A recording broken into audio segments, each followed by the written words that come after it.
Jóvenes, ¿qué tal? ¿Cómo estamos? Muy buenos días con todos. Espero que todos ustedes estén muy bien. A ver, así ya está, ya se inició la grabación. Listo. Muy bien, jóvenes. Estamos ahora ya en nuestra semana, en nuestra semana número 6. Esta sexta semana vamos a ver lo correspondiente a reproducción y de igual manera, acá está. Reproducción y genética. Sí, sí, se ve bien, sí, sí. ¿Qué tal? Buenos días. ¿Cómo están? ¿Qué tal? Muy buenos días, Buenos Aileen, días, profesora. Francesco, André. Muy buenos días, jóvenes. Espero que todos estén muy bien. Estén aprendiendo muchísimo. Y ahora, buen día, Piero. Y ahora ya nos estamos acercando al final, jóvenes, ya, semana 6. Solamente viene la semana 7. La semana 7, semana 8 y ahí acabó. ¿Sí? Muy bien.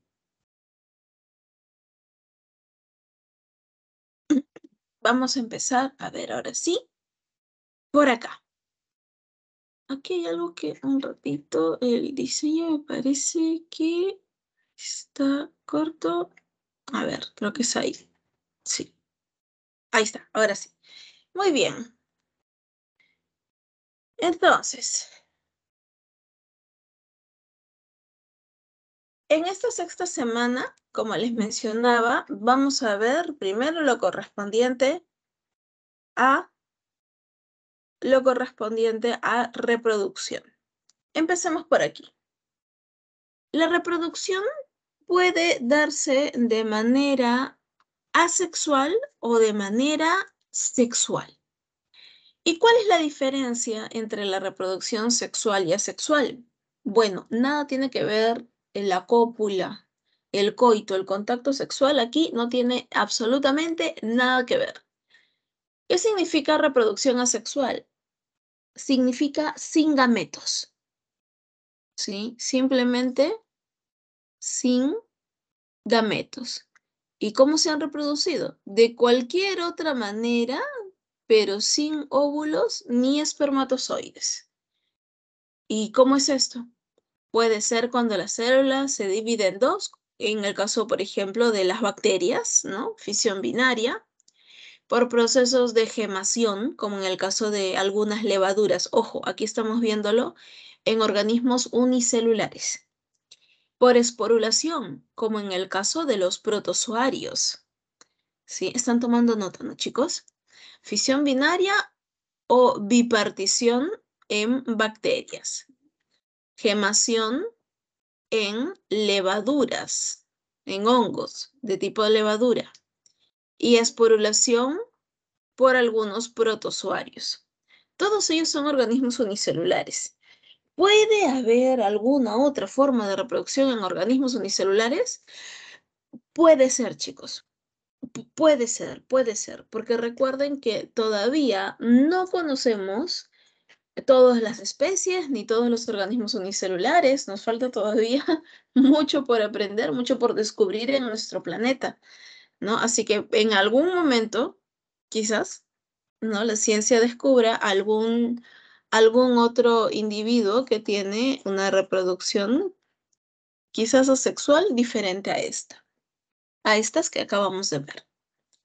Pero la reproducción asexual no solo es de organismos unicelulares, ¿sí? La reproducción asexual está también en organismos pluricelulares, como por ejemplo plantas, hongos y animales. En el caso de las plantas, la reproducción asexual se puede dar por esporas o se puede dar también por reproducción vegetativa, en donde una parte de la planta va a generar un nuevo individuo. Esto lo vemos, por ejemplo, en el caso de la reproducción por estolón, por rizomas, por tubérculos o por bulbos. Sea cual sea la forma, aquí el individuo se está reproduciendo de manera asexual, ¿no? Y todos conocemos o hemos visto ese tipo de reproducción, porque la reproducción vegetativa está frente a nosotros, ¿no? Por ejemplo, cuando vemos una papita por ahí germinando en nuestra alacena, ¿no? O una cebollita que está germinando. Si nosotros trasladáramos a una tierra de cultivo esta papita o esta cebollita, vamos a encontrar de que va a desarrollar una nueva planta, ¿sí? El estolón es como un tallo aéreo, ¿no? Mientras que el rizoma son como raíces subterráneas que van desarrollando más y más individuos. En el caso de las esporas, en el caso de los hongos, tal como podemos ver, ¿no? Los esporangios, las esporas que se liberan al medio y generan nuevos individuos.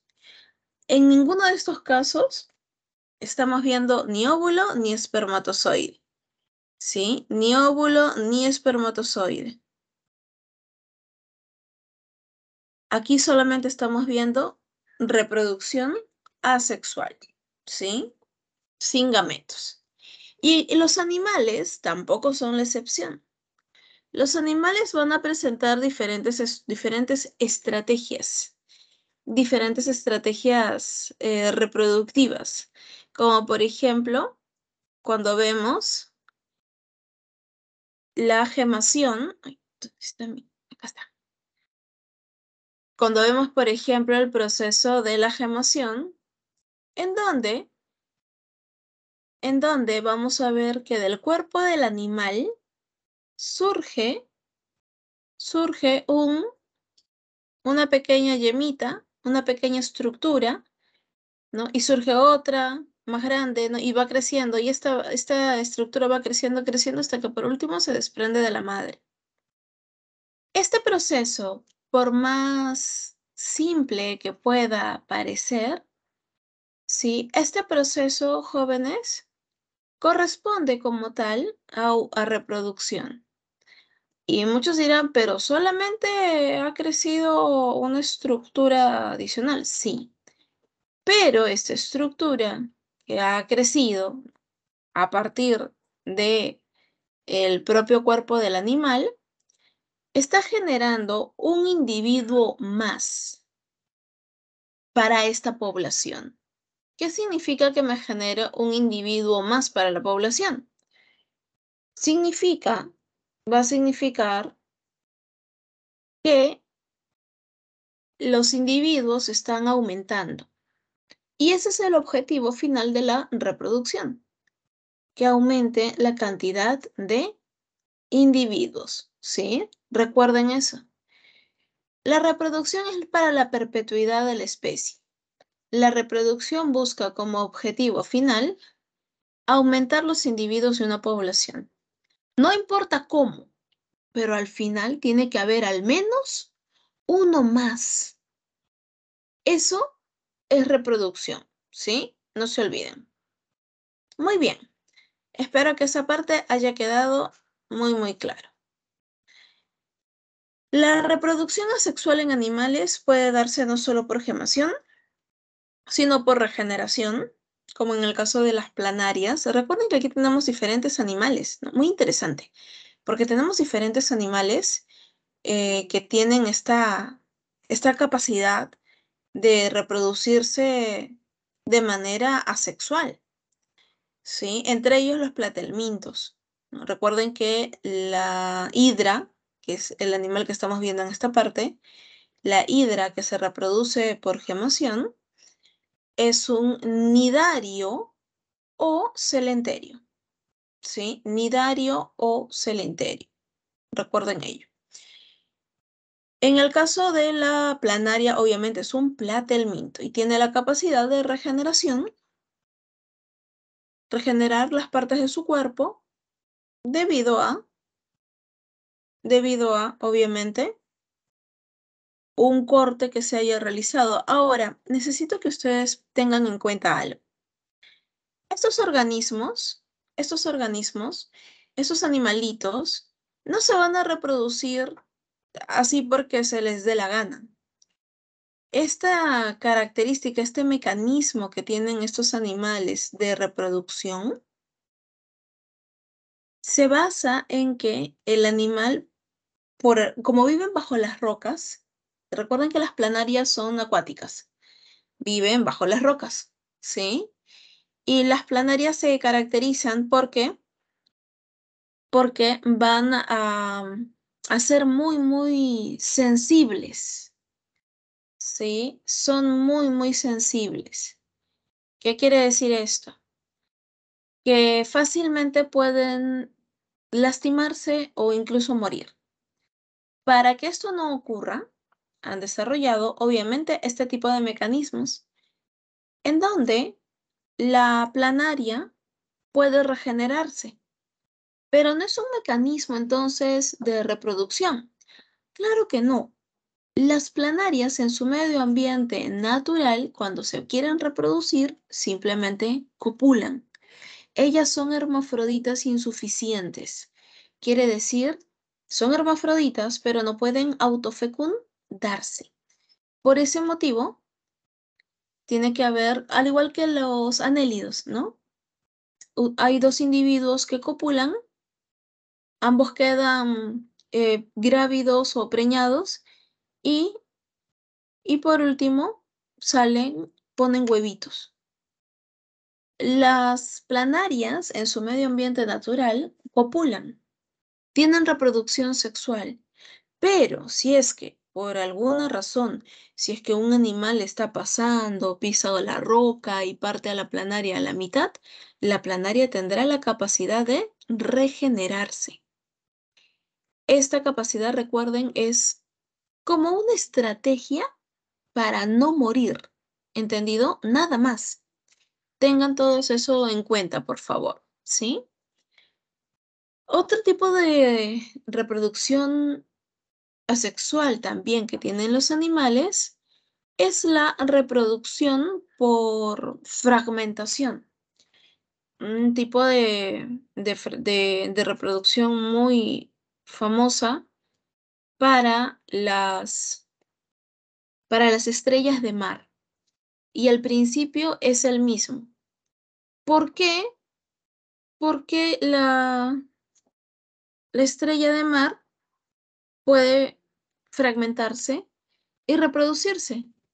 Bueno, obviamente, para no morir, porque la estrella de mar es un depredador en su ambiente, aunque no parezca, ¿no? Ahí todo simple, todo sésil, como se ve, pero en realidad sí, sí, en realidad vamos a ver de que sí tiene la característica de ser un depredador, ¿sí? Y lo que vamos a encontrar es que para no, para no morir cuando se enfrenta a algún otro depredador o algún otro enemigo que puede fragmentar su cuerpo, ¿no? En el caso de la estrella de mar, ojo, estamos hablando de la estrella de mar.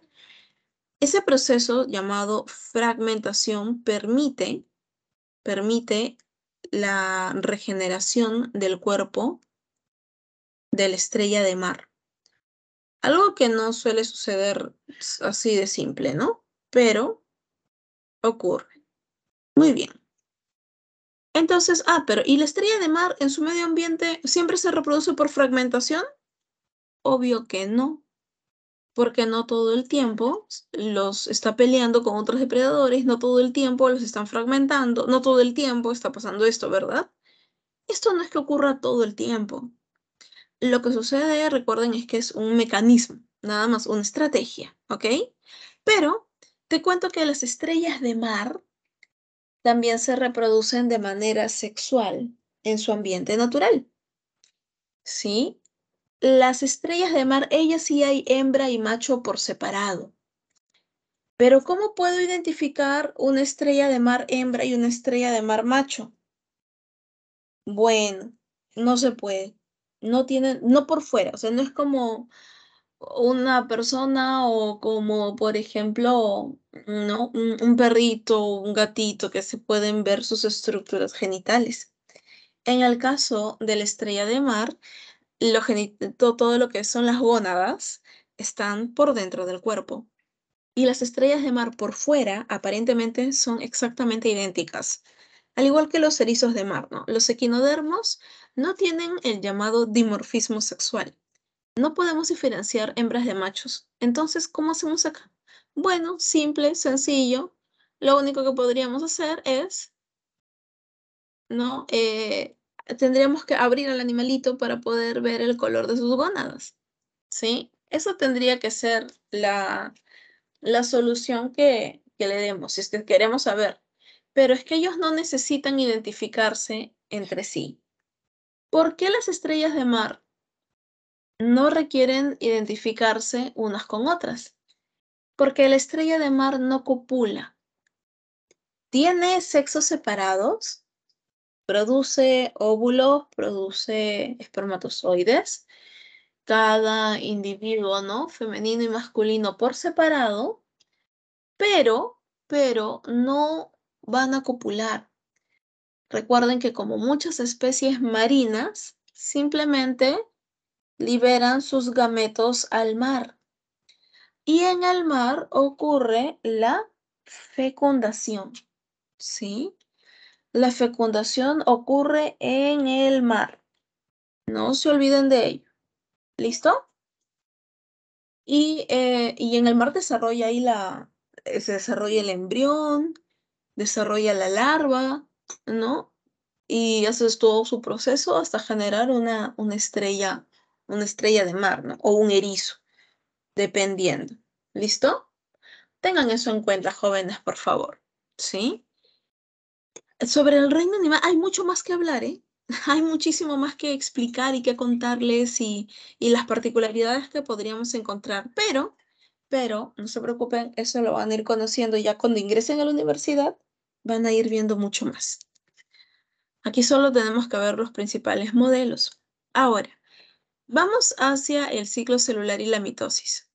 ¿Por qué vamos a ver ahorita mitosis y ciclo celular? Lo que sucede es que para la formación de gametos, cuando se van a formar gametos, va a ocurrir el ciclo celular. El ciclo celular en los organismos más complejos, como nosotros, por ejemplo, puede darse por mitosis o puede darse por meiosis. En ambos casos es ciclo celular.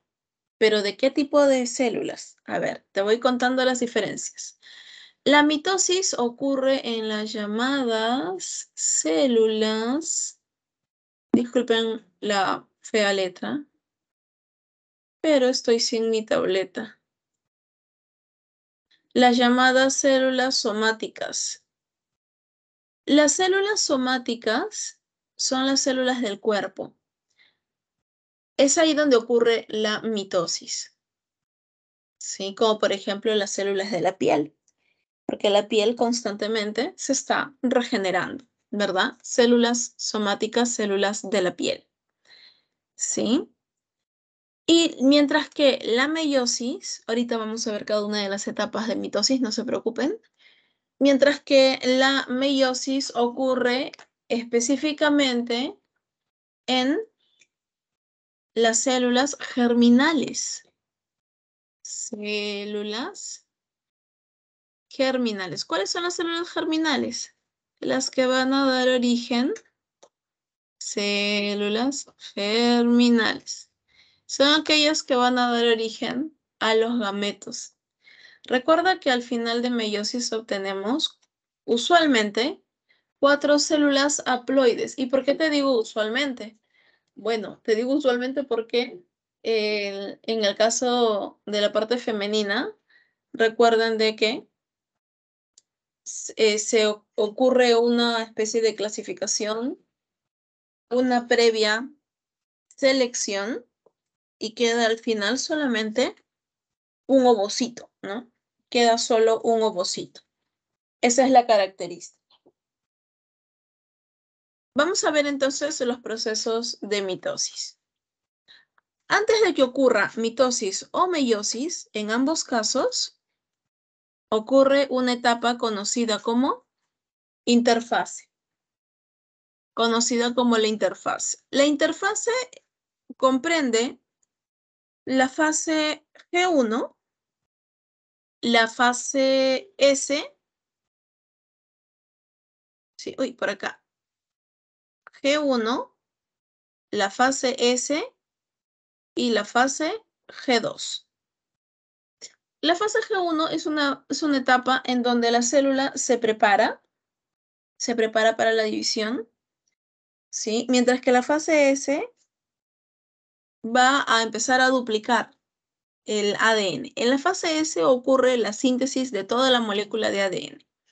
En la G1 se empiezan a producir una gran cantidad de enzimas, aumenta el tamaño, aumentan mucho la cantidad de enzimas, ¿no? Todas sus características. Y en G2 la célula se estabiliza para luego entrar al proceso de la división celular. En la división celular, ojo que algunas aquí salen hacia la G0, ¿se acuerdan? La G0 es una etapa en donde la célula no se divide, se mantiene en latencia. Es una etapa en la que se encuentran, por ejemplo, las fibras musculares o las neuronas. En la mitosis como tal, vamos a encontrar, ahora sí, la profase, metafase, anafase y telofase. Algunos autores, incluso en nuestro libro, se menciona la prometafase. La prometafase es la etapa en donde se van a ver ya cromosomas condensados, pero distribuidos en toda la célula. Porque es en metafase en donde vamos a ver los cromosomas bien compactados y bien alineados en posición central, ¿sí? Eso es en la metafase. En la profase, como ya estás observando, ¿no? Se van a duplicar los centrosomas, se van extendiendo a los polos, se disgrega la carioteca, el sistema de endomembranas, y la cromatina se empieza a compactar. En prometafase vemos ya cromosomas compactados, pero sueltos, dispersos, todavía no se han compactado. En la metafase encontramos ya cromosomas bien compactados, alineados al centro. En anafase encontramos cromátides migrando hacia los polos.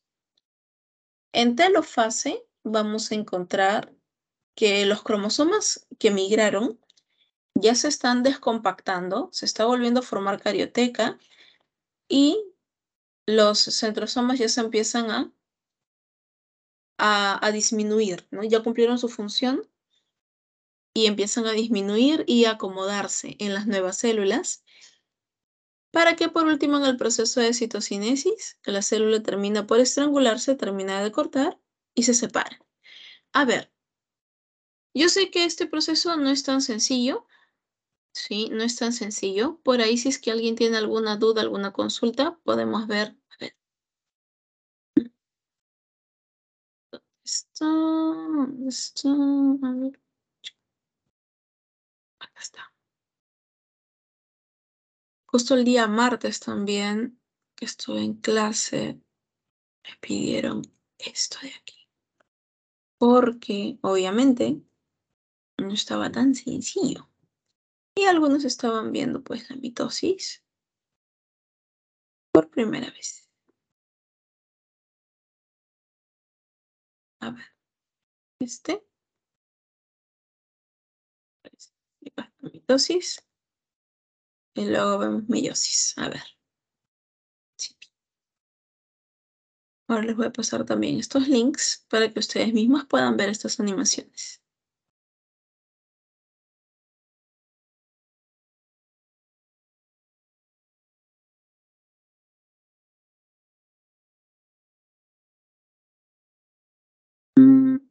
Acá está. Ya está.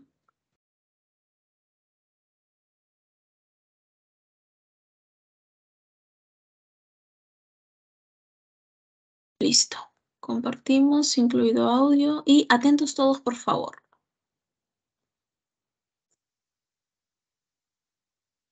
Mitosis In this module, you will learn about mitosis. Mitosis is a process of cell division that makes possible regeneration of body parts.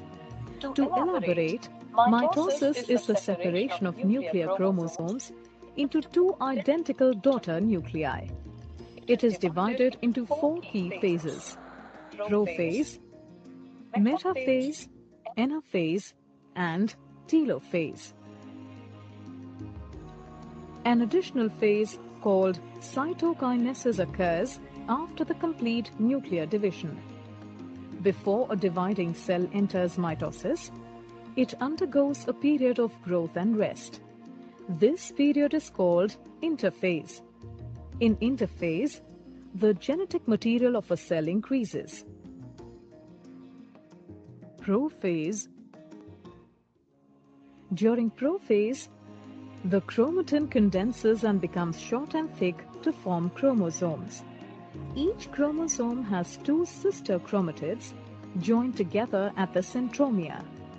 The nucleolus disappears and the nuclear membrane starts to break down. The centrosomes, each with a pair of centrioles, move apart to the opposite poles, forming a spindle between them. Metaphase. During metaphase, microtubules of the spindle interact with chromosomes. This causes the chromosomes to move and align along the middle of the cell or the equatorial plate. Sister chromatids are held at the centromere, confirming the presence of protein structures called kinetochore at the surface. The kinetochore holds the chromosomes and attaches them to the spindle. Anaphase. During anaphase, the sister chromatids separate at the kinetochores, and the daughter chromosomes, along with the divided centromere, move towards the opposite poles as the microtubule shortens. The poles of the spindle also move apart and help to separate the chromosomes. As the chromosomes separate completely into two sets, one at each pole, anaphase is considered complete. Telophase. During telophase, the daughter chromosomes arrive at the pole and the chromatin starts to decoil. Also, the nuclei reform along with nucleoli. This triggers the reformation of the nuclear membrane. Cytokinesis. Cytokinesis is the partition of the cytoplasm. In animals, a cleavage furrow appears in the plasma membrane, which deepens and divides the cytoplasm into two daughter cells, each containing a nucleus. In plants, new cell wall formation is triggered at the center of the cell by the formation of a cell plate. The cell plate grows outwards till it meets the existing wall, resulting in two daughter cells. In this module, you have learned mitosis is the process of separation of nuclear chromosomes into two identical daughter nuclei. Mitosis involves four key phases: prophase, metaphase, anaphase, and telophase. Entonces, chicos, ¿vieron cómo en el caso de las células animales se forma una especie de estrangulamiento al momento de la citocinesis? Mientras que en las células vegetales se va a formar un frangoplasto, ¿no?, de pared celular. La separación de la célula vegetal es de adentro hacia afuera. En cambio, de la animal es de afuera hacia adentro, ¿sí? Son diferentes. Muy bien. Entonces, verdad, ahora les voy a pasar el link, ¿sí? Ahora les voy a pasar el link. Lo que quiero explicarles de una vez también es la meiosis. Recuerden que el objetivo de la mitosis es tener dos células hijas idénticas a la madre. Quiere decir que si la célula inicial, obviamente la célula inicial es diploide, igual que todas las demás células del cuerpo. Diploides. ¿Qué significa que sea diploide? Diploide quiere decir que tiene dos juegos de cromosomas, ¿Y por qué? Porque un juego de cromosomas vino en el óvulo y el otro juego de cromosomas vino en el espermatozoide. ¿Por qué somos diploides? ¿Por qué no somos triploides o tetraploides? Se debe a nuestros progenitores. Nosotros tenemos dos progenitores. Por ese motivo, recuerden que es 2N, ¿sí? La célula es diploide porque tenemos dos progenitores. El objetivo de la mitosis es que al final tengamos dos células idénticas, dos células diploides. Pero en meiosis, la situación no es la misma. En meiosis inicia, mira, célula diploide y culminan al final 4 haploides. ¿Por qué? Porque el objetivo de meiosis es formar espermatozoides o formar óvulos.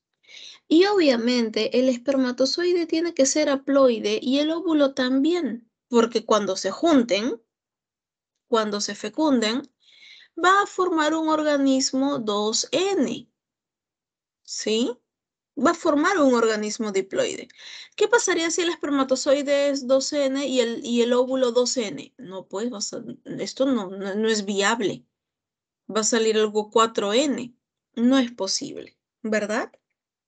Tengan eso en cuenta. En la meiosis nosotros vamos a encontrar estas etapas.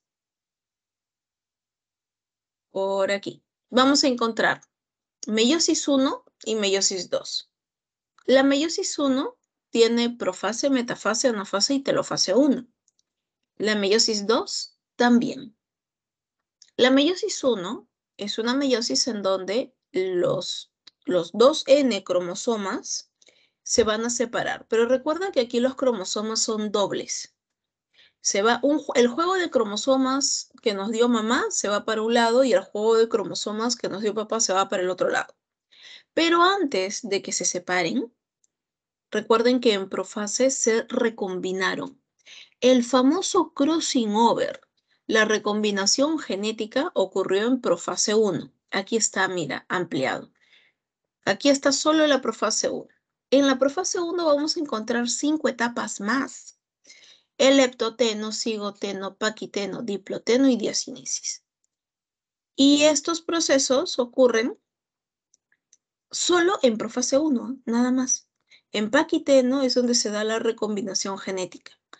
¿Qué es lo que ocurre? Bueno, por lógica, en leptoteno empiezan a enrollarse los cromosomas, en cigoteno se van acercando, empiezan a formar los complejos, se van uniendo. En paquiteno vamos a encontrar el crossing over y el intercambio genético.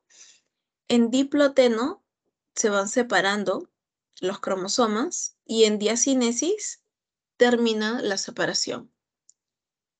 Y luego viene metafase 1, donde todos se alinean, los cromosomas ya recombinados se alinean y luego se separan.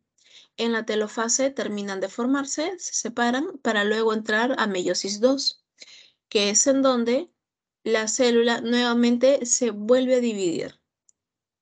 Y como los cromosomas eran dobles, mira, en meiosis 2, los cromosomas dobles se van a separar en cromosomas simples. Separan las cromátides y de esa manera yo obtengo 4 células haploides de cromosoma simple. Vamos a verlo por aquí. A ver, ponemos pausa un instante. Me parece que lucen exactamente igual como sus padres? no sé si está en ¿Te has español. preguntado por qué los niños no lucen exactamente igual como sus padres? ¿O por qué los hermanos lucen diferentes entre sí? La respuesta viene del proceso denominado meiosis, el cual genera los gametos para la reproducción. La meiosis es el proceso por el cual células haploides son producidas desde células diploides.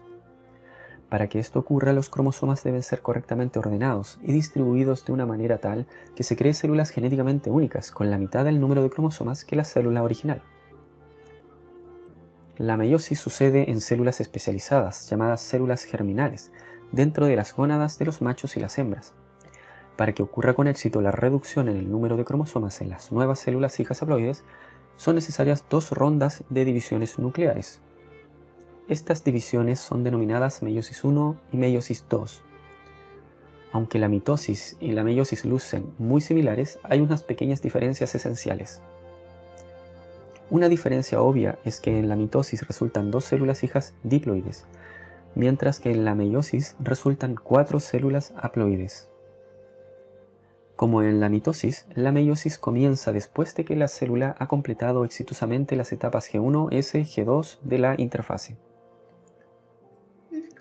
Durante la etapa S de la interfase, el ADN es replicado, produciéndose 2 copias de cada cromosoma, llamadas cromátidas hermanas.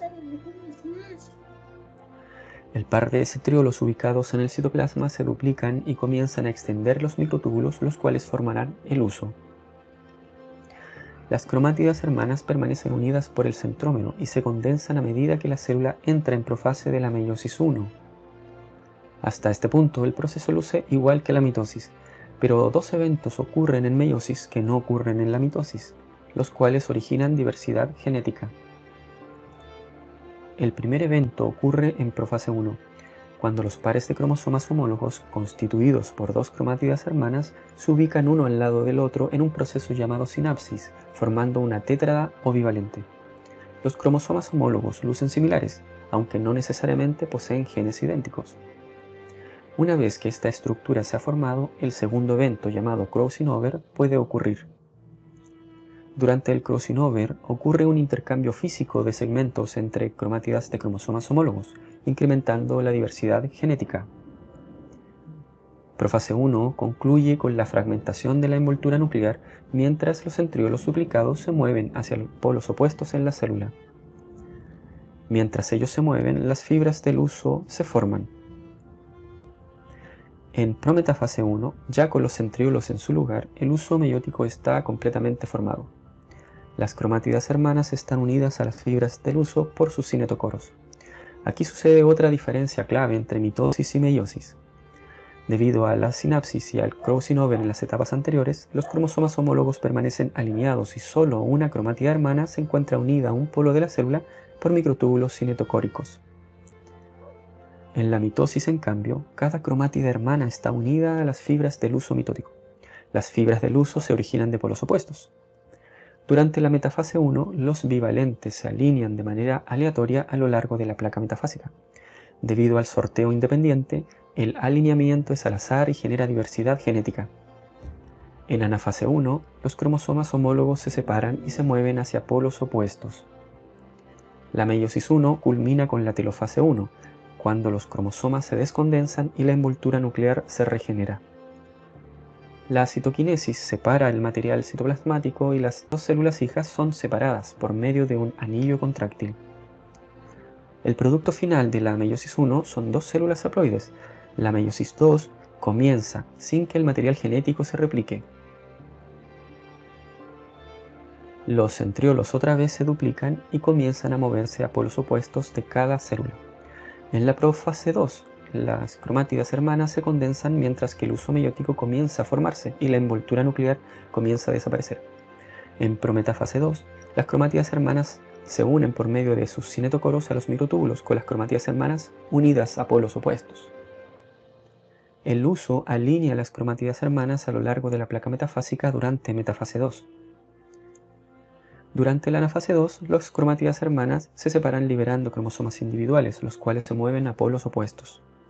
El proceso completo culmina con la telofase 2, cuando los cromosomas se descondensan y la envoltura nuclear se reorganiza. Ocurre la citoquinesis y el anillo contráctil separa las 2 células hijas en 4 células hijas haploides. Las células hijas haploides se especializarán en gametos, espermios u ovocitos. Estos se fusionan en la fertilización para formar el cigoto, el cual crece para formar un niño. El niño recibe la mitad de los cromosomas desde su madre y la mitad desde su padre. Ya que el hombre y la mujer producen millones de gametos y la selección de gametos en la fertilización es al azar, esto contribuye a la diversidad genética. Esto explica por qué un niño no es idéntico a sus padres. Pero, ¿por qué los hermanos no son idénticos? La diversidad viene desde varias fuentes. En profase 1, las cromátidas no hermanas de cromosomas homólogos intercambian segmentos de ADN a través del crossing over, incrementando la diversidad genética de las cromátidas individuales. En adición al crossover over, en metafase 1, los pares de cromosomas homólogos se alinean independientemente unos de otros a lo largo de la placa ecuatorial y se sortean independientemente entre las futuras células hijas. Este proceso, denominado sorteo independiente, produce 4 gametos haploides distintos genéticamente. A medida que el número total de cromosomas aumenta en un organismo, el número de gametos genéticamente distintos se incrementa en 2 elevado a n. Esto significa que un organismo con n igual 3 puede producir 8 gametos únicos. Para los humanos, donde n es igual a 23 cromosomas, se pueden formar 2 elevado a 23 gametos distintos, o sobre 1 millón de diferentes combinaciones posibles. La combinación del sorteo independiente, el crossing over y el emparejamiento al azar de los gametos durante la reproducción sexual incrementa la diversidad genética y explica por qué un niño no luce exactamente igual a sus padres o a sus hermanos. ¿Listo, chicos? ¿Qué tal? Aquí este videito sí lo explica. Ay, ¿qué es esto? Este videito lo explica bastante bien, ¿verdad? ¿Te has Hemos visto preguntado por qué cómo es que las células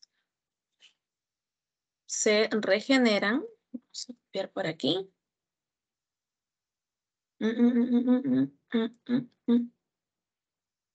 Ya. Les voy a enviar estos dos links para que ustedes puedan ver en el momento en que lo necesiten. Ya han visto cómo, si el video está en inglés, ya saben cómo colocar los subtítulos. Sí, ya han visto cómo. Ahí está. Sobre mitosis y meiosis. ¿Sí, chicos? Aquí ustedes mismos pueden ver cómo es que ocurre este proceso. Ya está. Ya, muy bien. Entonces, ahora que ya sabemos cómo es que ocurre este proceso de mitosis, de meiosis, vamos a pasar ahora a la producción de gametos en las plantas. En las plantas con flores. ¿Y por qué en las plantas con flores? Lo que sucede es que la reproducción sexual en las plantas ocurre obviamente cuando hay fusión de gametos. También lo mismo, tiene que haber fusión de gametos, solo que en la planta lo análogo al espermatozoide es el grano de polen y lo análogo al óvulo es la oósfera que se encuentra en el interior, ¿no? En el interior del saco embrionario. Esa es la característica. ¿Listo?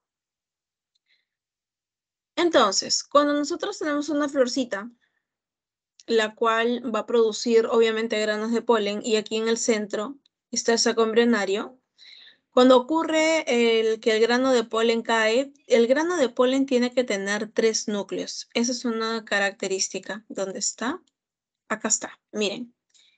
En la producción del grano de polen, partimos a partir del microsporocito. Ocurre meiosis 1, ocurre meiosis 2, y al final tengo mis 4 células haploides. Hasta aquí todo es lo que ya conocemos, lo que ya les he explicado. O sea, hasta aquí todo normal.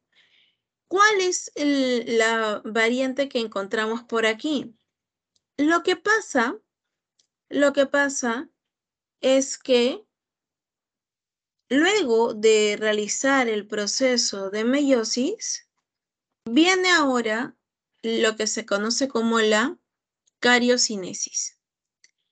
La cariocinesis es cuando el núcleo se divide, pero no toda la célula, no, solo el núcleo. O sea, quiere decir que va a haber una célula con 2 núcleos. Claro que sí. Tiene que ocurrir una primera cariocinesis y no solo ello, tiene que haber una segunda cariocinesis para que ahora sí tengamos a una célula con 3 núcleos, en su interior, ¿sí? Cuando ya tiene los 3 núcleos en su interior, ahora sí lo podemos llamar el grano de polen, ¿sí? Ahora sí lo podemos llamar grano de polen. Tengan eso en cuenta. ¿Y para qué son estos 3 núcleos? Obviamente porque lo necesita. Ahora te voy a mostrar cómo y en dónde. Mira por aquí. Obviamente, la generación de esos 3 núcleos del grano de polen es porque lo requiere para poder complementar, ¿no? Para complementar a la parte femenina de la flor, ¿sí? Y lo vamos a ver por aquí, mira.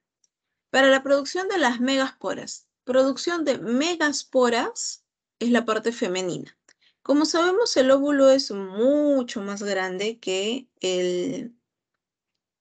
mucho más grande que el gameto masculino. Lo mismo ocurre en las plantas. Por eso aquí se llama microsporogénesis, muy pequeños, y megasporogénesis porque aquí las esporas, ¿no? La ósfera es mucho más grande. En megasporogénesis, ¿qué ocurre? Bueno, te cuento que ocurre una meiosis convencional, meiosis 1, meiosis 2, 3 degeneran y queda solo uno. ¿Por qué? Lo mismo que en nuestra especie. Lo mismo, exactamente lo mismo que en nuestra especie. Va a ocurrir selección. ¿Sí? Ocurre selección. Tengan eso en cuenta. Esta selección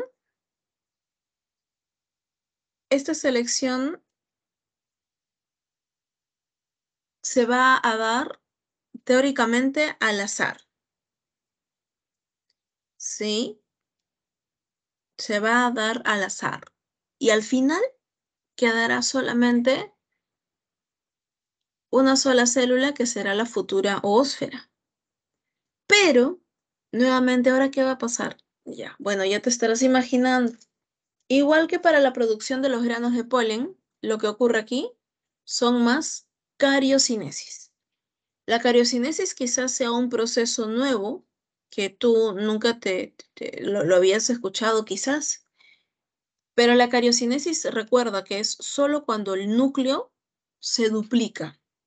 Solamente el núcleo, la célula sigue siendo una sola, pero pueden haber múltiples cariocinesis. Y te cuento, al finalizar la meiosis en la parte femenina de la flor, van a ocurrir no una cariocinesis, sino 2 cariocinesis completas. Ocurre una primera cariocinesis y hasta una tercera. Mira, primera cariocinesis, se obtienen 2 núcleos. Segunda cariocinesis, de esos 2, ahora se obtienen 4. Es una cariocinesis completa. Y una tercera cariocinesis, en donde esos 4 se duplican y ahora son 8 núcleos. Oye, pero entonces este saco embrionario es 8N. Claro que sí, es 8N. ¿Y por qué? ¿Cómo es esto posible? Te cuento lo siguiente. Recuerda que de este ovario, de la flor, surgirá un fruto o una semilla. Y la semilla no es solo un embrión. Esto es como si el organismo, como si la planta tuviera un útero externo. ¿Sí? Y ahí tiene que formarse el embrión, tiene que formarse los nutrientes, tiene que formarse la cáscara. Y si es que desarrolla un fruto, tiene que desarrollar la parte del alimento, tiene que desarrollar la cáscara externa, tiene que desarrollar un montón de estructuras. Todo eso va a derivar de estos 8N. De estos 8N, mira por aquí, uno nada más será la oósfera, el núcleo del huevo, o sea, el óvulo. Solo uno será el óvulo. Encontraremos 3 antípodas, 2 cuerpos polares y 2 sinérgidas. Todo esto es para la producción del embrión para la producción del nutriente de los alimentos del embrión, la cáscara, la estructura, ¿no? Las sinérgidas, las antípodas van a formar todas las estructuras adicionales. Por eso tienen que haber tantos núcleos. Y ahora ya tiene un poco más de sentido que el grano de polen tenga 3 núcleos, ¿verdad? Te cuento en qué se utilizan esos 3 núcleos. El primer núcleo se utiliza para la formación de este tubo polínico. Mira, el grano de polen se adhiere a la superficie y empieza a desarrollar este tubo polínico. Y dentro de este tubo polínico van a pasar los 2 núcleos espermáticos, los otros 2 núcleos que quedan. ¿Sí? Uno de esos núcleos espermáticos fecundará acá al huevo, el segundo núcleo, y el tercer núcleo se fusiona con los cuerpos polares para formar una estructura triploide, que será el futuro alimento, ¿no? O los futuros nutrientes de la semilla, ¿no? En la semilla del embrión. ¿Se entendió esta parte? ¿Sí? Es la característica. Así es como son las plantas. ¿Por qué? Pero todo esto es muy complejo. Hay cariocinesis adicionales y demás. Sí, claro, claro que sí. Sí, claro que sí. Planta.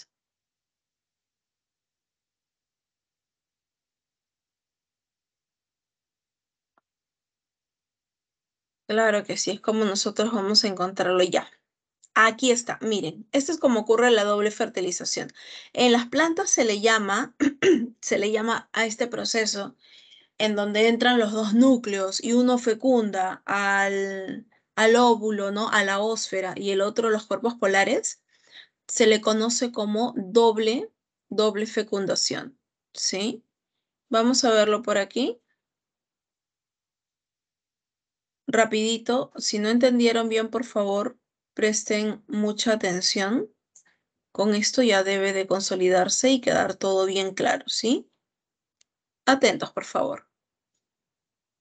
Flowering plants undergo a unique reproductive process where there are 2 fertilization events.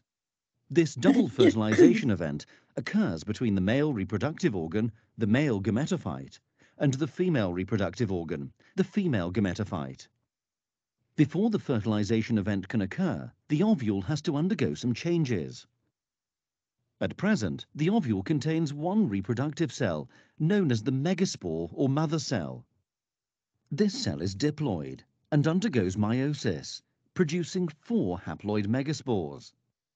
In the majority of species, 3 of these megaspores degenerate, leaving only 1 surviving megaspore. This surviving megaspore expands and undergoes 3 rounds of mitosis to produce 8 haploid nuclei.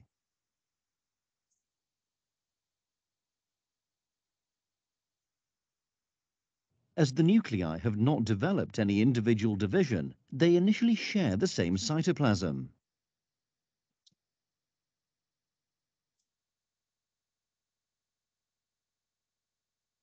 This complete structure is known as the embryo sac. Within the established embryo sac, cell walls begin to form between most of the nuclei. 3 cells named antipodal cells form opposite the opening of the ovule, known as the micropyle. Another 3 cells form above the micropyle. 2 of these are synergids, and the other is the egg cell. This leaves 2 nuclei in the center of the ovule. These central nuclei remain together in 1 large cell. It is the egg cell and this central nucleate cell which will eventually become part of the double fertilization event. In order for the double fertilization event to occur, the male gametes, the sperm, must travel from the anther to the embryo sac within the female reproductive organ. The pollen grain contains 2 main cells. A cell named the tube cell makes up the bulk of the pollen grain, and the sperm cell, which at this stage is known as the generative cell. To reach the embryo sac, a pollen grain must land on the stigma.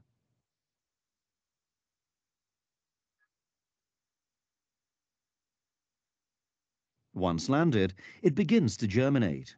The tube cell forms a long structure down the style and into the ovary.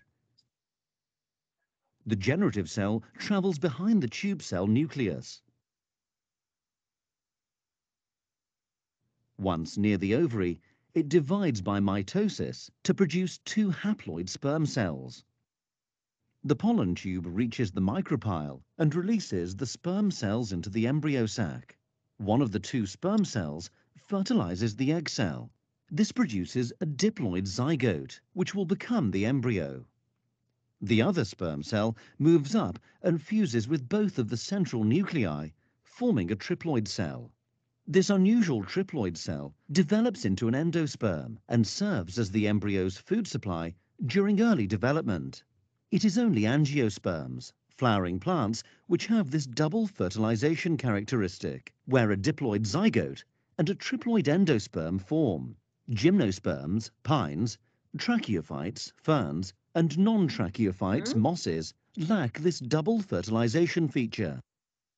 Y aquí ya te mencionan, ¿no?, de cómo es en el caso de otras plantas que no tienen flores. Eso lo vamos a ver todavía, no se preocupen. Tenemos una clase de reino plantae. Sí, ya, ya la siguiente semana va a ser, ¿o no? No. La última semana, que vemos ahí reino plantae, animalia y todo lo último. Sí, pero como se dan cuenta, esta doble fertilización ocurre, ¿no?, para que se los envío también. Esta doble fertilización ocurre con el objetivo, obviamente, con el objetivo de poder obtener un embrión, una semilla, ¿no?, un fruto completo, ¿sí? Tengan eso en cuenta. Pueden verlo cuantas veces ustedes quieran, cuantas veces lo necesiten, para poder entender este proceso de la doble fertilización.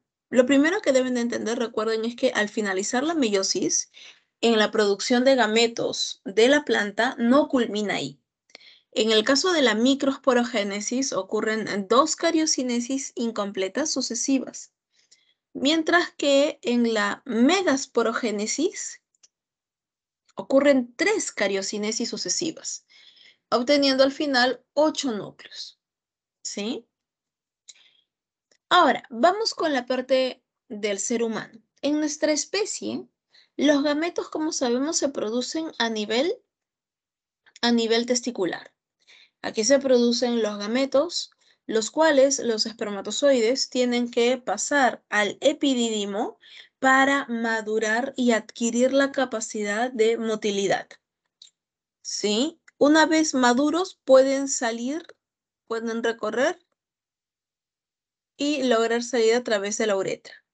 Recordemos que en el caso de los varones, tanto sistema excretor como sistema reproductor están fusionados. Utilizan los mismos conductos, ¿sí?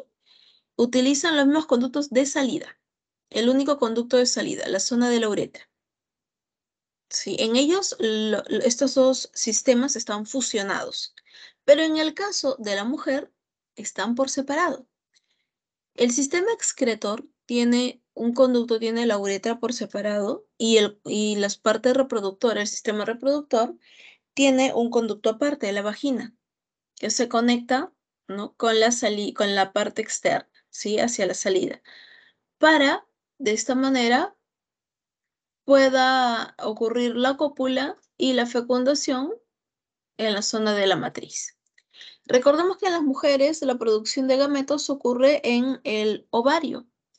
Y el ovario tiene folículos, los cuales cada uno se va turnando. Recuerden, un mes el ovario derecho, un mes el ovario izquierdo.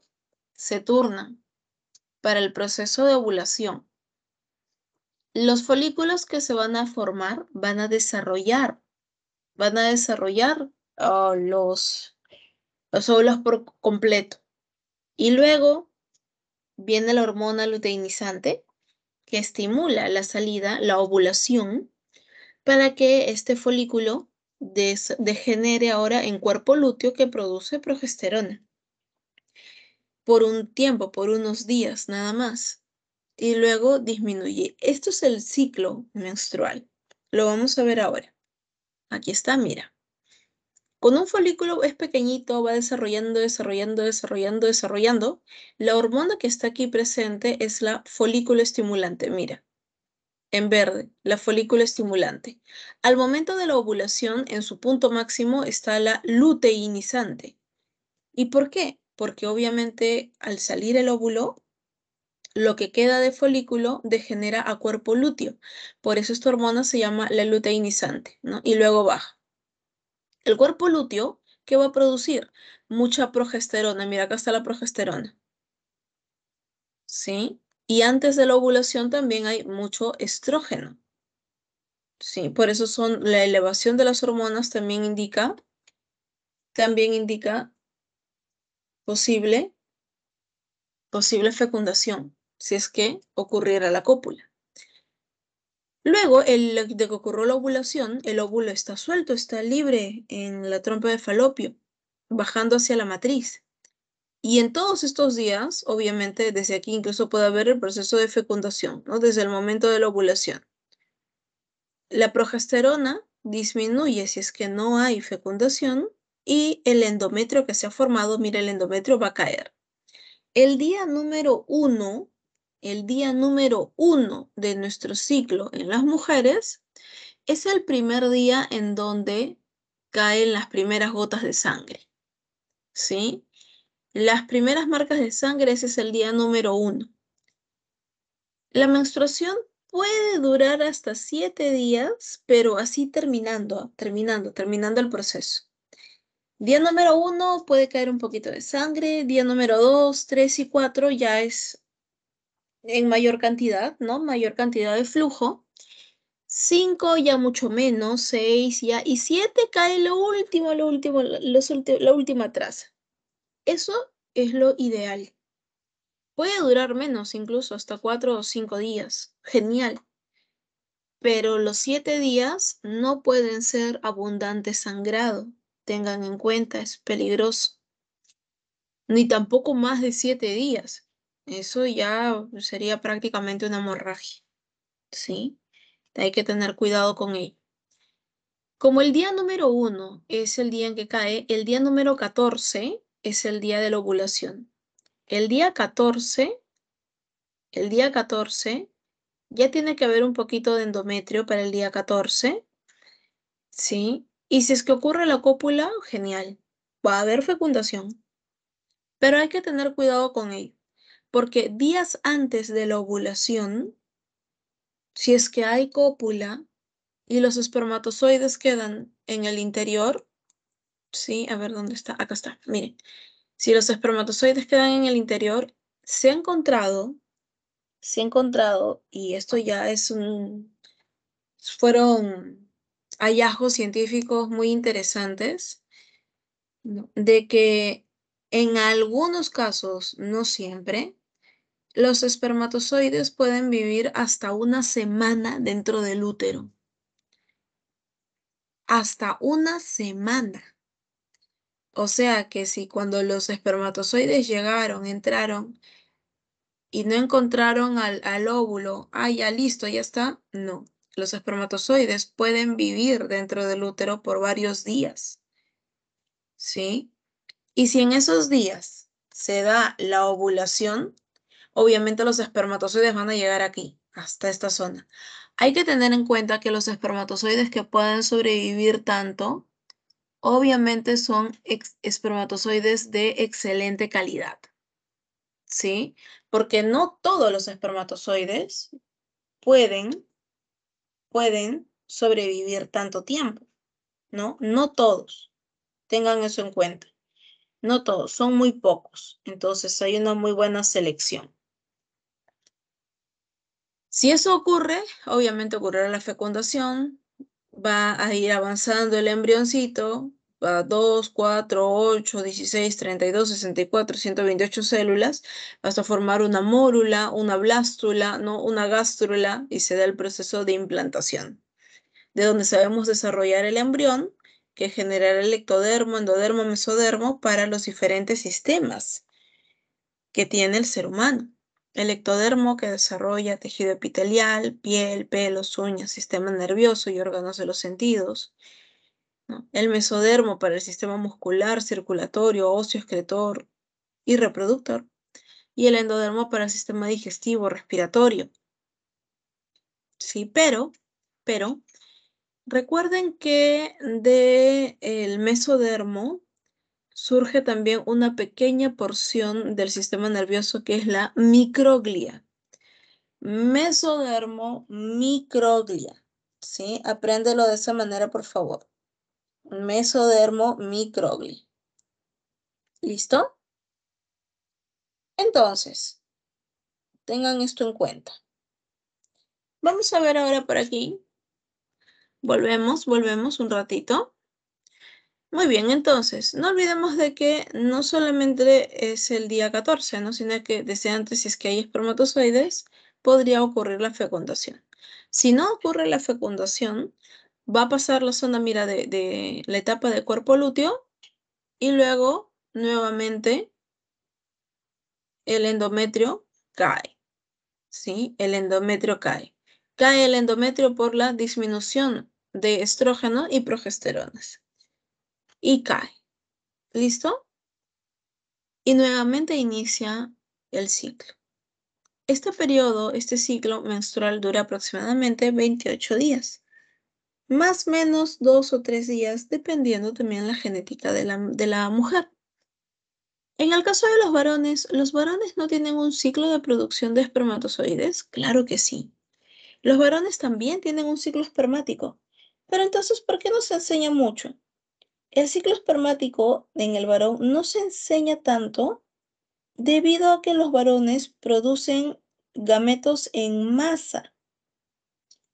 Producen muchos gametos, ¿sí? Producción de gametos en masa. Entonces, mientras que unos túbulos en el testículo están recién empezando a producir, otros túbulos ya están a la mitad de la producción de espermatozoides y otros ya están terminando y otros están así y así. Entonces, al final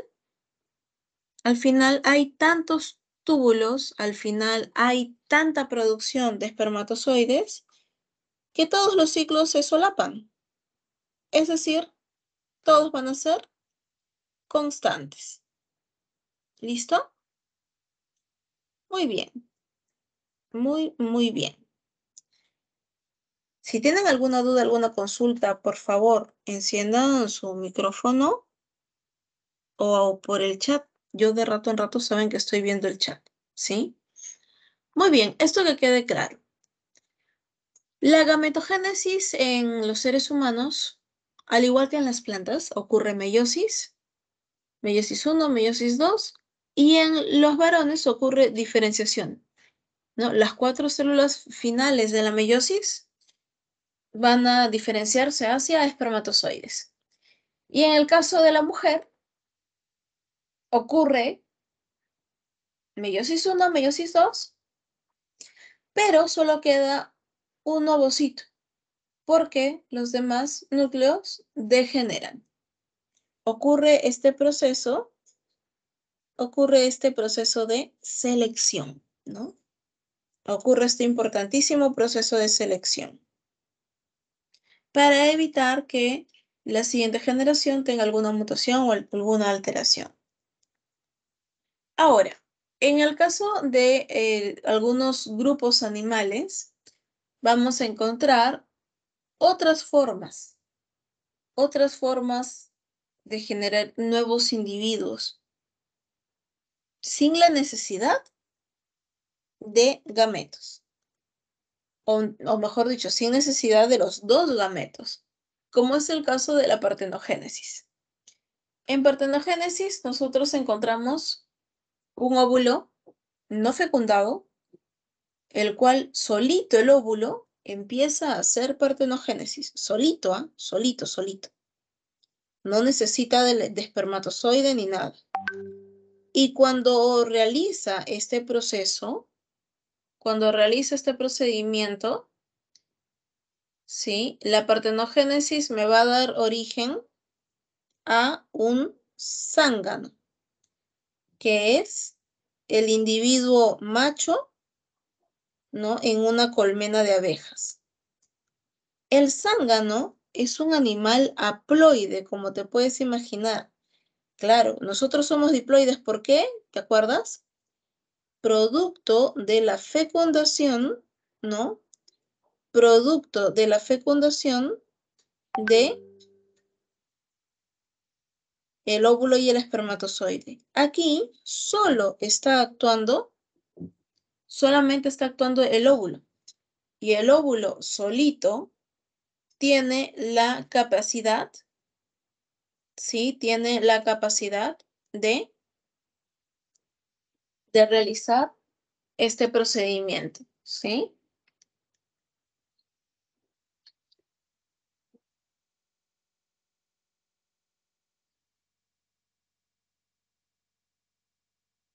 Por aquí vamos a ver el otro caso, que es un huevito fecundado. Cuando el óvulo está fecundado,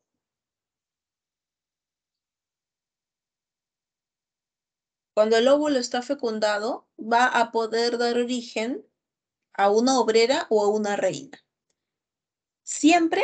Sí, siempre. Usualmente ya en una colmena,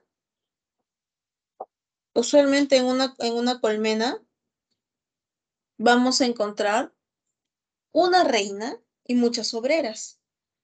¿Qué pasa cuando el zángano, porque el zángano es el macho, no te olvides, ¿ah? Voy a ponerlo por acá.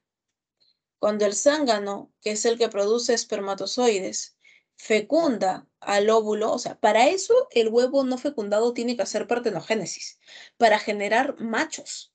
¿Por qué? Porque la obrera obviamente es femenina y la reina también. La reina es la que pone los óvulos. La obrera no pone óvulos, lo hace solo la reina. ¿Sí? La reina pone óvulos, algunos destinados para partenogénesis, y una vez que surgen los zánganos fecundan los demás huevos para que surjan las obreras. Luego de varias generaciones, por ahí puede surgir una princesa. ¿Pero qué va a pasar?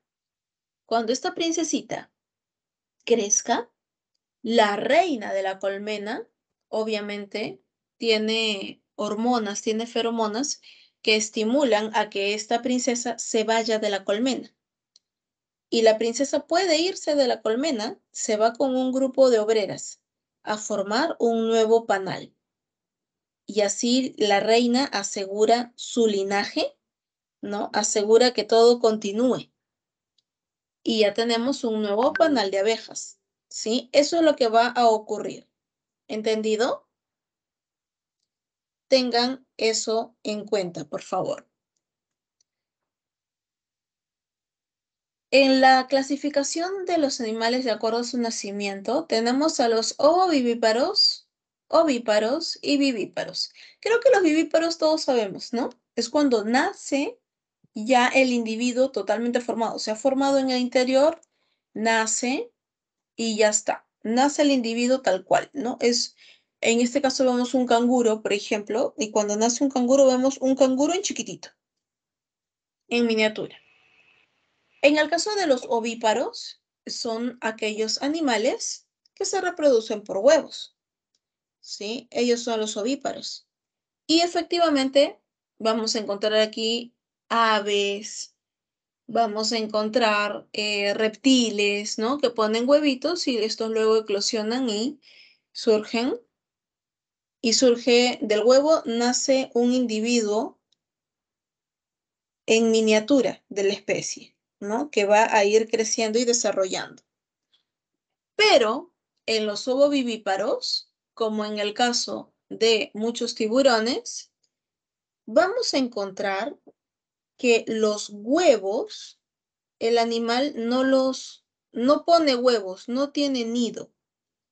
Porque estos animales, como tú sabrás por cultura general, son prácticamente migratorios, ¿no? Se están moviendo de aquí para allá todo el tiempo. Entonces, no tienen un nido que cuidar. Como no pueden tener un nido, ellos prefieren guardar los huevos dentro de su cuerpo. El huevo se queda en el interior del cuerpo del animal, dentro desarrolla y luego eclosiona y sale un tiburón bebé. Cuando tú ves esto, parece que fuese vivíparo, ¿no? Oye, pero mira, está saliendo del tiburón, mamá. Están saliendo tiburoncitos pequeñitos. No, parece que estuviera pariendo, literalmente. Pero no, no es que esté pariendo, es que el animal lleva los huevitos por dentro, ¿sí? Lleva las crías por dentro hasta la eclosión de los huevos y luego, tranquilamente, ¿no? Ya, sale. Esa es la característica. Tengan eso en cuenta, ¿sí? Esa es la característica. Esos son los famosos ovovivíparos. Y claro, luego de que todos los tiburoncines pequeños nacen, va botando también, va a eliminar las cáscaras de los huevos que quedaron en su interior, ¿no? Eso también es parte del proceso. ¿Listo? Y el último procedimiento es la metamorfosis. En la metamorfosis vamos a encontrar que los individuos nacen, ¿no? Nacen de cierta forma, como por ejemplo cuando algunos insectos ponen huevitos. Estos pequeños huevitos eclosionan, surgen larvas, las pequeñas orugas, las cuales luego generan una pupa. Esa pupa, ¿sí? Esa pupa va a contener en su interior al animalito que está haciendo un proceso de metamorfosis. Al salir de la pupa, cuando la pupa eclosiona, ¿sí? Va a salir ahora el animal en etapa adulta. Es decir, totalmente diferente, ¿no? Esto es una metamorfosis. Mira, de un huevito sale un gusanito, una larva, esta se empupa y ¡boom! Salió un individuo adulto. Totalmente diferente a los vivíparos, que nace un pequeño individuo, el cual tiene que ir creciendo con el tiempo hasta desarrollar, ¿no? A un adulto. En la metamorfosis, eso ocurre en la etapa de pupa, donde cambia y desarrolla todas las estructuras necesarias, ¿no? Para ser un individuo adulto e independiente. ¿Listo? Metamorfosis. No solamente lo hacen los artrópodos, no solamente lo hacen estos insectos. Ocurre o lo realiza también algunos vertebrados, como por ejemplo los anfibios. Los anfibios pasan por el proceso llamado metamorfosis. No se olviden.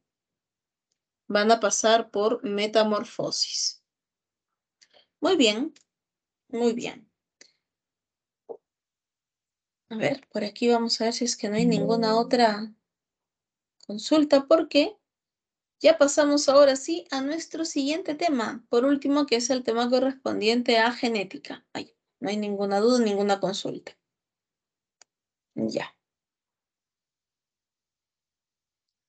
Vamos a pasar ahora a nuestro siguiente tema que corresponde a genética. En genética nosotros vamos a encontrar obviamente la historia del gran Johann Gregor Mendel, el famoso padre de la genética, ¿no? Llamado solo Gregor Mendel.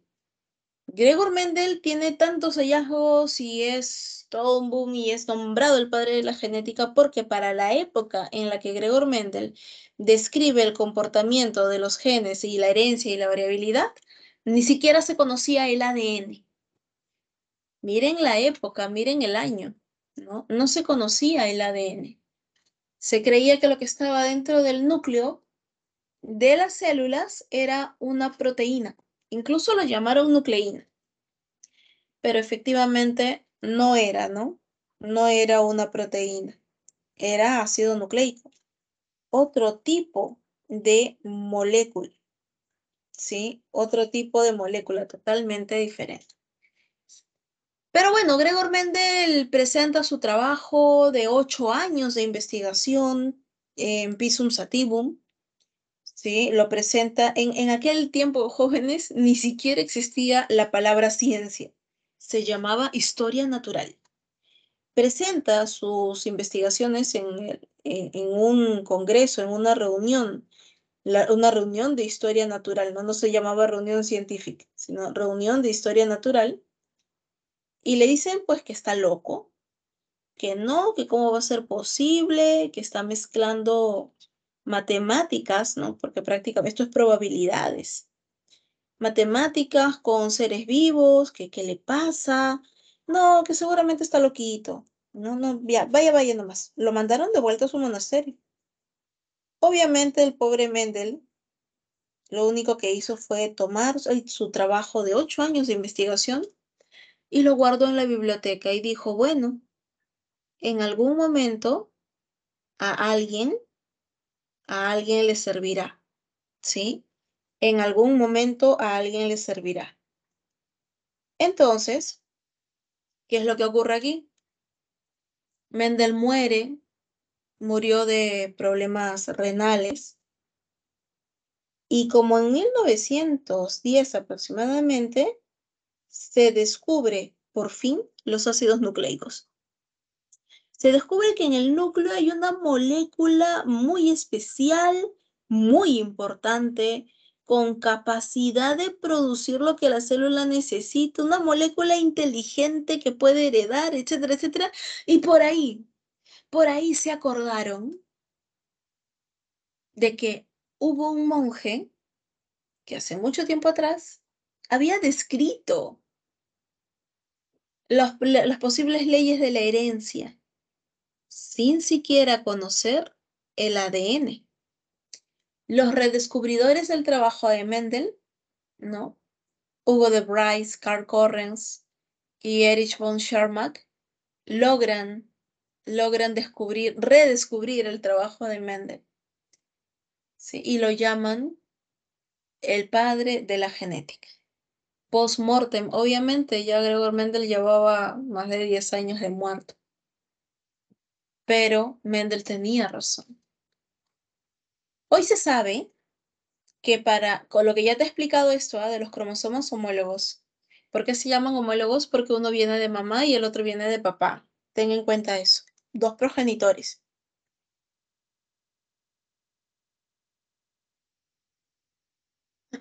Muy importante también de que los genes que se heredan, los genes que te da mamá y los genes que te da papá, obviamente no van a ser los mismos. Obviamente no van a ser genes exactamente iguales.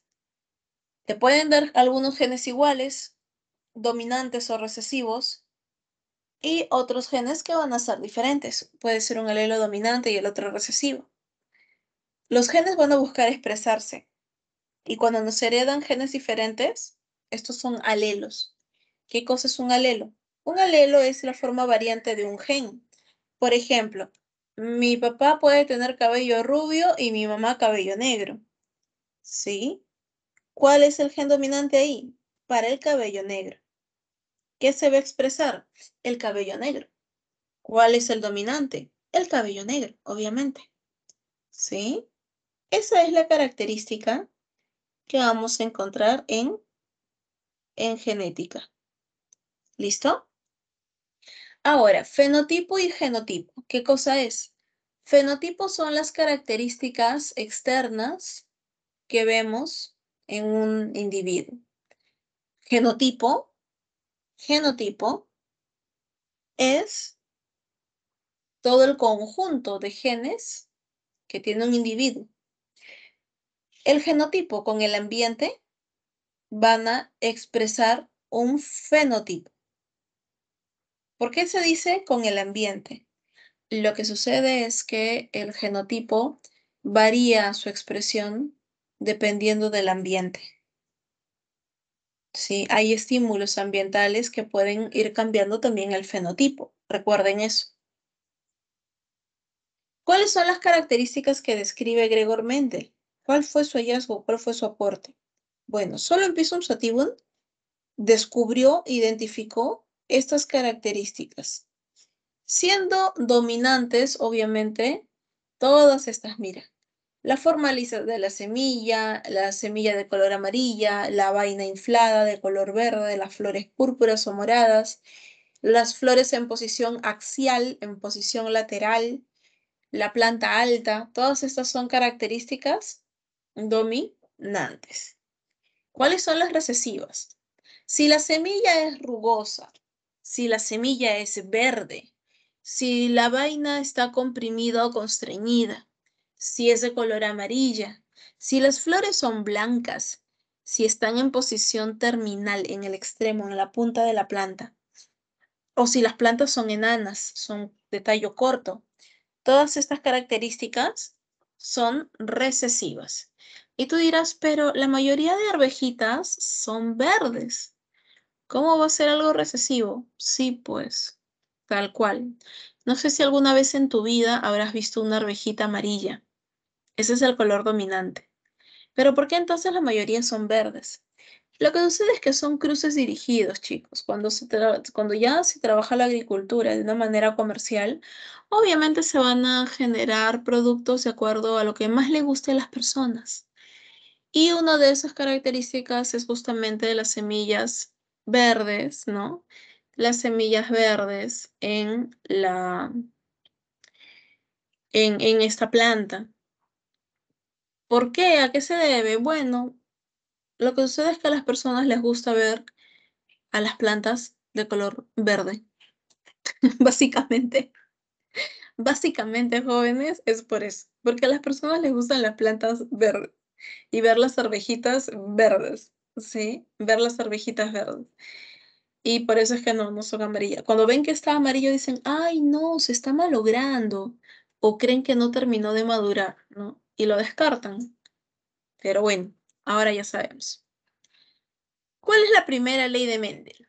La primera ley de Mendel nos menciona de que cuando tenemos individuos, mira, de líneas puras, A mayúscula, A mayúscula, A minúscula, vamos a tener, cuando los cruzamos, que la primera generación, llamada la F1, primera generación, todos van a ser híbridos. ¿Y por qué A? Lo que sucede es que nuevamente volvemos al concepto que te expliqué. Cuando tienes un papá y una mamá, ¿qué te hereda papá? Un, un genoma nada más, ¿sí o no? Un conjunto de cromosomas. O sea, te va a dar solamente un gen para esta característica. Te va a dar A mayúscula. ¿Y qué te da mamá? Bueno, si mamá solamente tiene A minúscula, obviamente te va a dar uno de estos dos genes. Por eso, el resultado es un híbrido.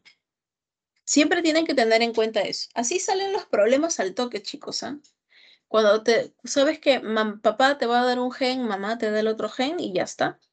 Listo. Ahora, ¿qué va a pasar? Como son plantitas, yo puedo cruzar a la F1 entre sí. Los cruzo, ¿sí? A los dos híbridos. Mira, acá está. El primer, ahora va a ser el padre, ¿no? Y el otro individuo que va a ser la madre, mira. El padre, ¿qué genes tiene para heredar? A mayúscula y A minúscula. ¿Y qué genes tiene para heredar la madre? También A mayúscula y A minúscula. Los pones en un cuadrito. Este cuadrito, usualmente el cuadro de Punnett, lo vemos así. Si te mareas un poco, hazlo de esta manera. No te preocupes. Hazlo como mejor lo entiendas, pero hazlo. ¿Sí? Genética no es difícil, pero hay que ser bien ordenados. Genética no es nada del otro mundo, jóvenes. Sí, yo aprendí genética también por primera vez en la pre. Al principio no entendía nada, pero practicando, obviamente logré ingresar y a la carrera de genética. O sea, difícil no es, chicos. Y si yo pude aprender, cualquiera de ustedes puede hacerlo. No se olviden de eso. Yo vengo de Colegio Nacional, así que solamente hay que ponerle ganas, mucho empeño y disciplina. Si no tienen disciplina, va a ser bien complicado, incluso cuando ingresen a la universidad. Tienen que ser disciplinados. Primero lo primero y luego lo que ustedes gusten, ¿sí? Entonces, y también la disciplina y el orden nos ayuda mucho en genética, porque tú tienes que tener en cuenta los genes que hereda un progenitor y los genes que hereda el segundo. Si eres ordenado, todo va a salir bien. Empiezas a hacer tus cruces, bonito, ¿sí? Disculpen, estoy sin mi tableta, ya, ¿no? Está, tarán, tarán, y ya está. Listo. ¿Qué obtengo? Voy a tener del cruce de la primera generación, mira, porque la F1 se está cruzando para obtener la segunda generación.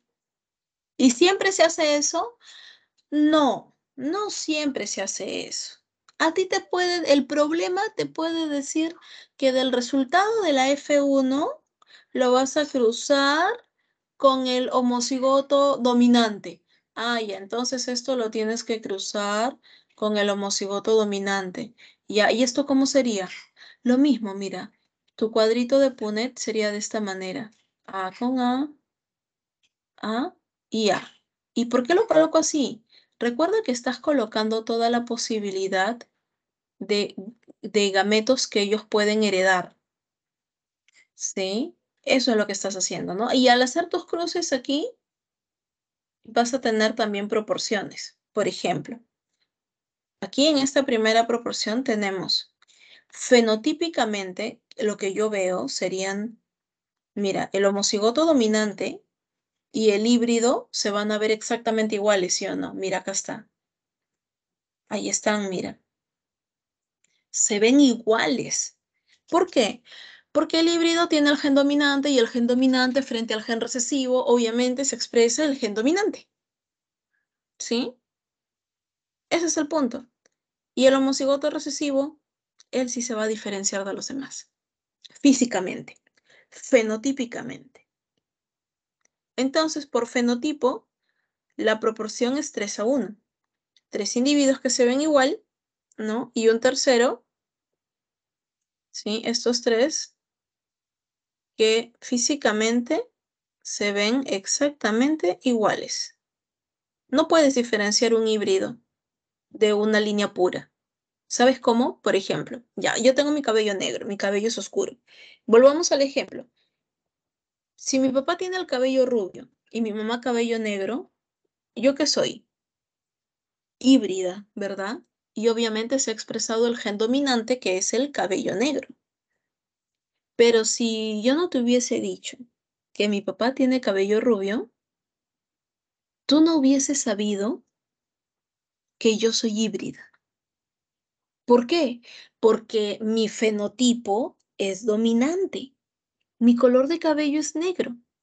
Yo hubiese podido ser genotípicamente hablando homocigota dominante o híbrida. Y gracias al dato que te he dado que mi papá tiene cabello rubio, es que tú puedes deducir que soy híbrida. ¿Entendido? Y solo uno tiene el fenotipo recesivo. Pero ahora, las proporciones genotípicas, esto es otra cosa.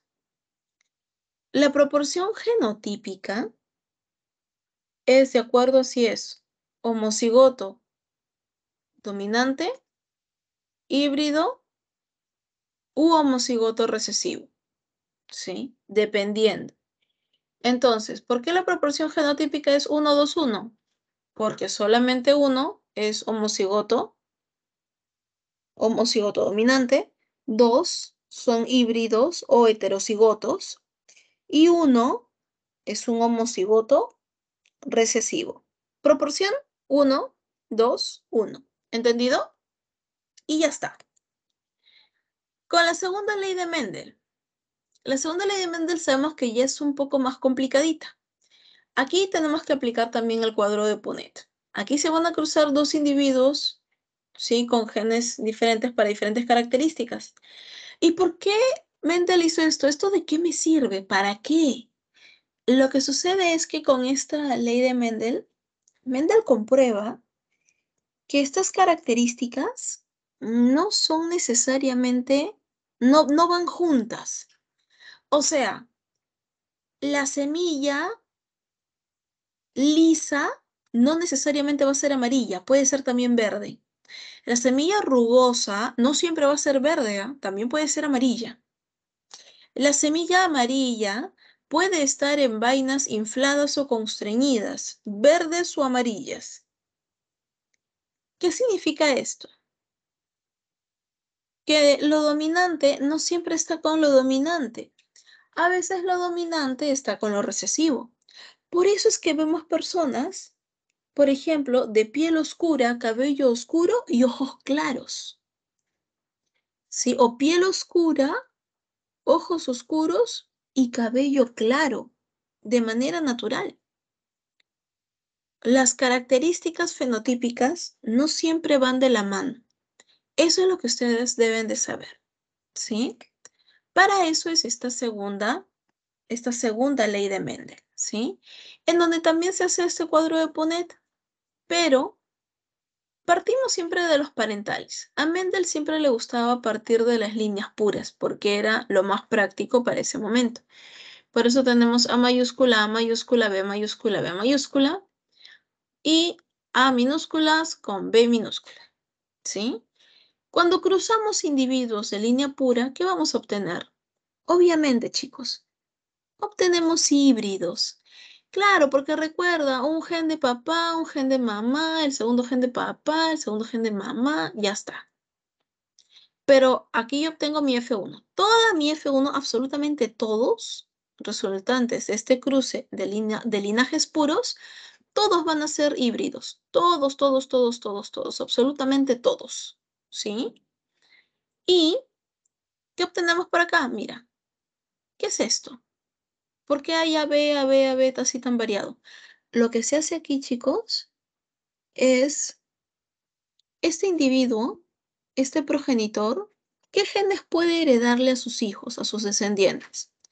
Puede heredarle A con B mayúscula, A con B minúscula, A con B mayúscula o A minúscula con B minúscula. Y esas posibilidades de herencia están acá. ¿Te diste cuenta? Y por el otro lado, lo mismo, porque te está diciendo que se va a cruzar este con este, ¿no? Y aquí igual, A con B, A con B, A con B y A con B. Y aquí están, ahí está. Y cuando se hace este cuadrito, ¿qué haces? Luego lo juntas y obtienes todos estos resultados. ¿Cuáles son las proporciones fenotípicas?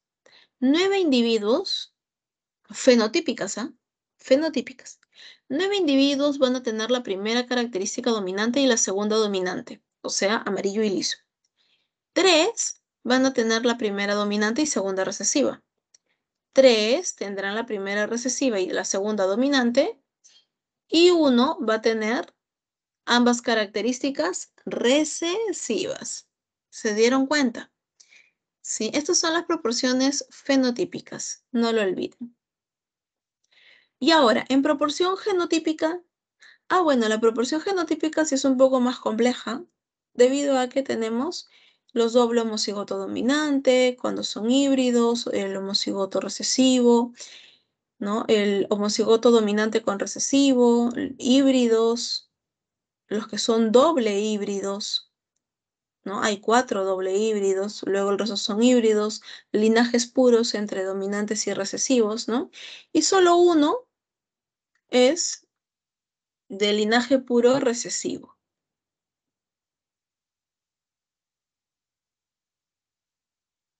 Este es el único de entre todos los demás, ¿sí? Y aquí está, aquí lo puedes ver, que presenta ambas características recesivas. Eso es respecto a la segunda ley de Mendel. Muy bien, entonces en el cruzamiento de prueba vamos a encontrar de que, ¿cómo es el cruce de prueba? El cruce de prueba se realiza justamente cuando tú tienes un individuo de fenotipo dominante, pero no sabes cómo es su genotipo. El fenotipo dominante puede ser,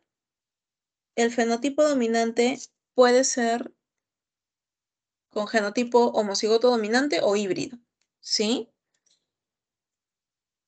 Pero ¿cómo yo sé cómo es su genotipo? Bueno, para eso tienes que hacer el cruce de prueba, en donde vas a cruzar al individuo con un homocigoto recesivo. ¿Por qué?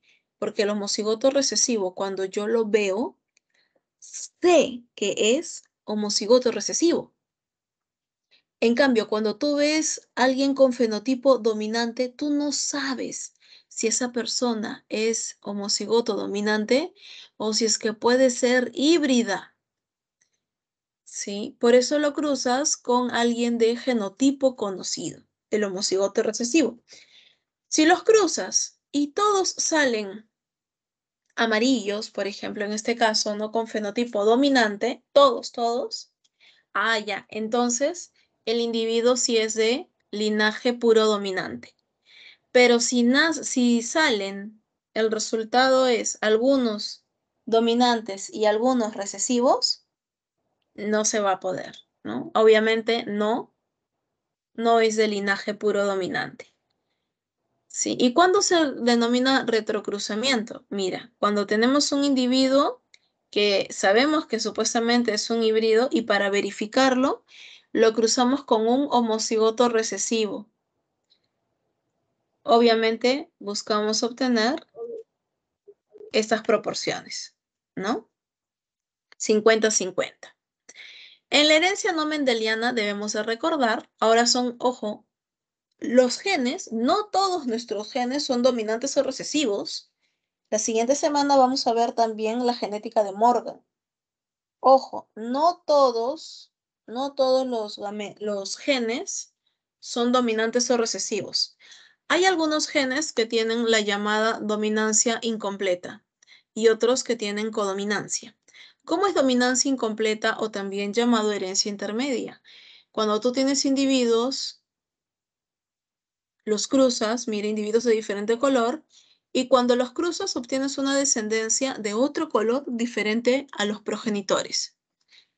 No es ni rojo ni blanco, es rosado. Es una herencia intermedia o dominancia incompleta.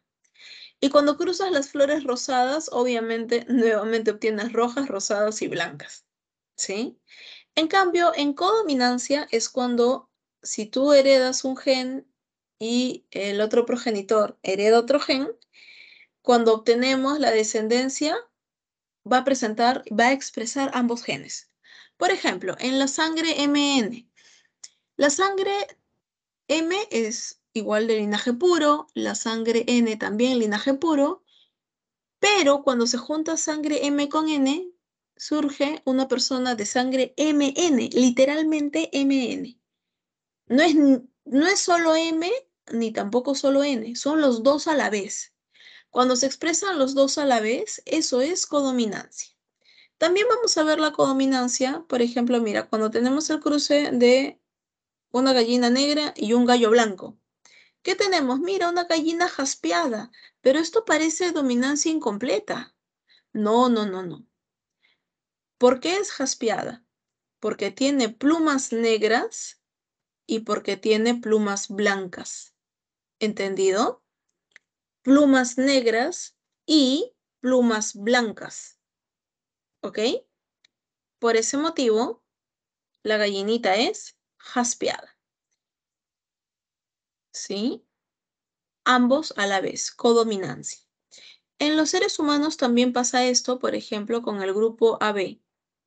El grupo sanguíneo AB no es solo A, no es solo B, ¿no? Es AB a la vez, los dos. Alelo múltiple, recuerden que los alelos son las diferentes formas de un gen que una persona puede heredar.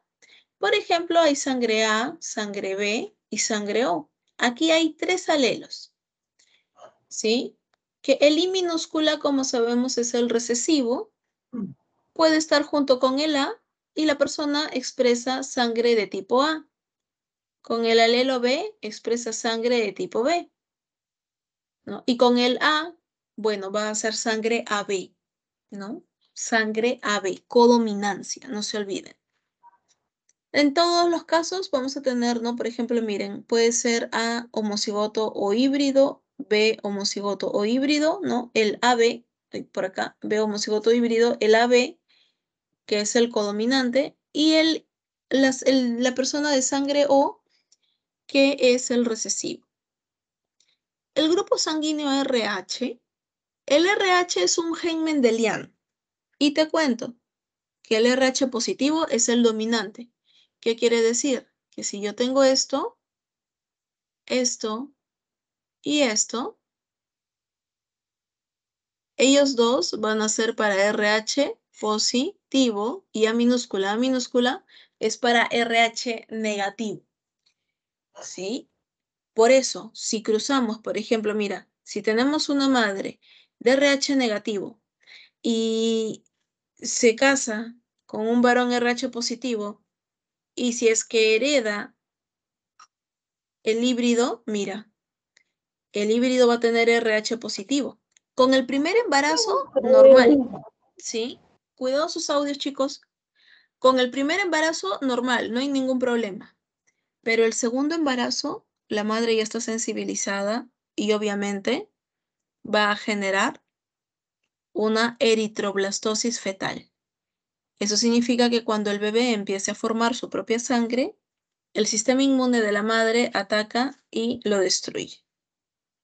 ¿Sí? Algunos ejercicios, chicos, te dicen, es posible que una pareja de jóvenes cuya dama es el grupo sanguíneo A y varón del grupo B tengan hijos O. ¿Es posible esto? Claro, siempre y cuando ella sea híbrida y él también sea híbrido. Solo en este caso, los padres podrían heredar, por ejemplo, I minúscula e I minúscula, para que el descendiente sea de sangre O. Sí es posible. Luego dice, tomando en cuenta el sistema sanguíneo ABO, Juan es del tipo A, su esposa posee fenotipo recesivo. Ah, ya. Ok, la esposa entonces es de sangre O. I minúscula, I minúscula. Y te dicen que Juan es A. Tienen una pequeña de 5 años y es del grupo sanguíneo O. Ah, ya. Por lo tanto, ¿cómo será Juan?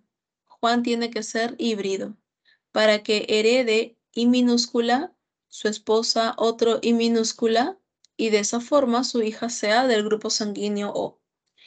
Un segundo hijo podría ser de sangre A o podría ser de sangre O. Claro, porque Juan es A y la esposa de sangre O. Y aquí tienen para definir, pueden definir, por ejemplo, aquí híbrido, fenotipo, doble híbrido, ¿no? Genotipos. Aquí vamos a tener, ¿no?, genes dominantes o recesivos, multigénicos, ¿sí? Tetrahíbridos, ¿no? Estos son uno, sí, todos son híbridos, mira, A, B, C y D. Este es un tetrahíbrido. ¿Sí? Recuerden que en genética siempre representamos los genes dominantes por una mayúscula y los recesivos por una minúscula. Muy bien, chicos. Ahora, vamos hacia las preguntas para darles sus claves. Por aquí. Recuerden revisar en su separata, tienen importantes resúmenes, no se olviden. En la pregunta número 1, la clave es la A. En la pregunta número 2, la clave correcta es la C. En la número 3, la clave es la B. En la número 4, D. Número 5, B. Número 6, D. Número 7, A. Número 8, D. Número 9, D. La D también. Número 10 es la clave B. Número 11, C. Número 12 es la A. Número 13 también la A. 14 la B. Número 15 C. Y número 16 la clave es la letra E. Uy. La clave correcta en la 16 es E. ¿Listo? Muy bien, jóvenes. Muchas gracias a todos por su atención. ¿Sí? Miss, disculpe, quería saber si podría repetir la clave de la 3, por favor. La pregunta número 3 Es la B. es la B. B de beso. Ok, Muchas gracias. Ya, de nada. Muy bien, chicos. Conmigo hasta la siguiente semana. Cuídense mucho. La siguiente semana ya es la penúltima. Estudien bastante, practiquen y nos estamos viendo. Hasta luego.